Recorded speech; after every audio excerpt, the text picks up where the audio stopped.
beauties. All right, so today we're gonna talk about where we can and cannot put different products. So neurotoxin, Botox, Dysport, Xeomin, Juvo, whatever you wanna call it, your neurotoxin and your filler.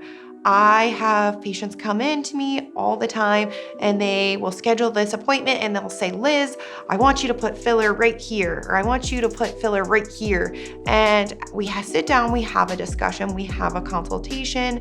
I discuss what bothers them, and then I tell them what these products can and cannot do.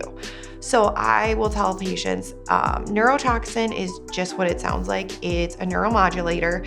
So what it does is it goes to those muscles and it tells them not to contract so severely or not really to contract at all. And when our muscles contract, when we smile, when we raise our brow, this is a great time for me to be doing this for you because my Dysport is desperate to be done.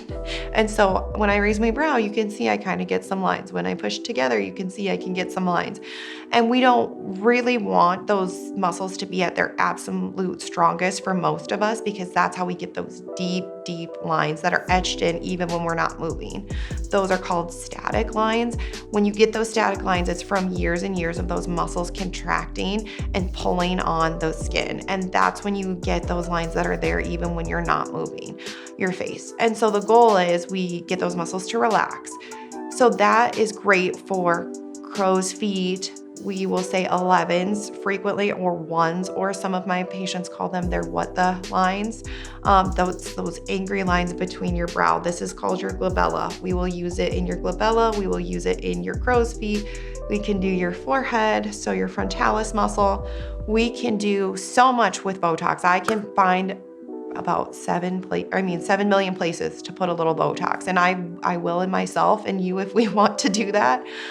We will use Botox in these DAO muscles. So these muscles are the muscles that kind of pull the corners of your mouth down and they can make you look kind of sad. We always say we want to address what makes you look mad, sad, or tired first, and then we can kind of work on everything else from there. Sometimes we'll put some toxin in your mentalis, so your chin muscle, because if you really wrinkle your chin, sometimes you can get a little bit of like a dimpled orange peel appearance. And when we think about these things in the long term, so I am frequently known for having my DAOs done, and what happens is I've seen this in other women and just throughout the lifespan as we age. If I don't put anything in these, that's fine. I'll always just have a little downturn, but eventually if it pulls and it pulls and it pulls for the next 30 years, I'm gonna start to get a really droopy appearance and I'm gonna start to really have some wear and some breakdown here.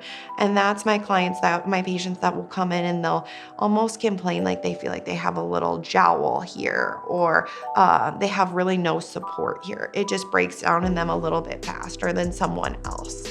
We can put Botox or Dysport or anything in the lip. The upper lip is one of the more popular places to put it right now to do what we call a lip flip, or, for some of these smokers lines. So patients will come in, they've never smoked, they've never really used straws, but just genetically, they have a lot of these little lines around the mouth and they hate them because they think they look like they're a smoker.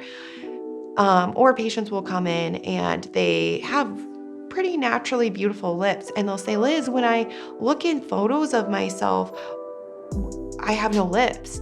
Well, no, you have great lips. What happens for a lot of us is sometimes our muscle is so strong, it rolls that lip underneath. So when we relax this muscle, this circular muscle that goes all the way around the mouth, it rolls it out just a little bit, and it also makes it so when you smile really big, your muscle is unable to really roll all that volume underneath. So that's a great option for people. It's very popular right now, and sometimes people will think it's a cheaper alternative to lip filler, which is something we have to be very careful with, and we have to discuss the expectation that you have, because if you really have a very thin lip, the very small bit of relaxation and flip out that you're going to get from the lip flip is probably not going to be enough to meet your expectation. We also can use hyperdilute, what we call like microtox or hyperdilute Botox, Dysport under the eye. So you can do it right under here if you have some fine lines. We call that a jelly roll sometimes. So when you get that little jelly roll underneath, we can use it there. Yet again, that's a conversation we need to have with you because we need to make sure your skin's okay there, the texture, the elasticity, that you don't have any other issues that might make it not really appear the way we would like it to.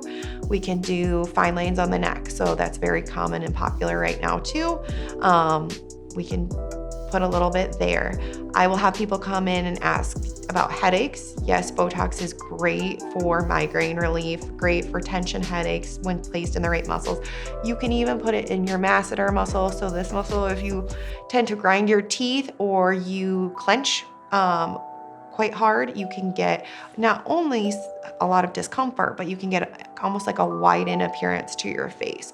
So sometimes people will even use it a little bit for facial slimming because this muscle is so hypertrophied. It's worked out basically because you've been clenching it or you grind your teeth. And once we relax it, that jaw starts to really slim because the muscle is getting smaller from not working out, basically, is the way I explain it to my patients. We can use it in the palms of your hands if you have sweaty hands. We can use it in the underarm for hyperhidrosis, so for excess sweating. We can even use it for scalp sweating. Some injectors will use Botox for pore size as well. So if you feel like you have huge pores and there's nothing you can do about it, pores really are assisted by muscle contraction, muscle opening, muscle strength. So some injectors will use neurotoxin to help with really large pores as well. So we can put it just about anywhere. There's so many different places. If you ever are interested in anything, reach out to your injector that you trust and get a consultation. Never hesitate to ask for a consultation first. And then we can really dive deep into where all we can put it and where would be a great place for you to get the best result possible.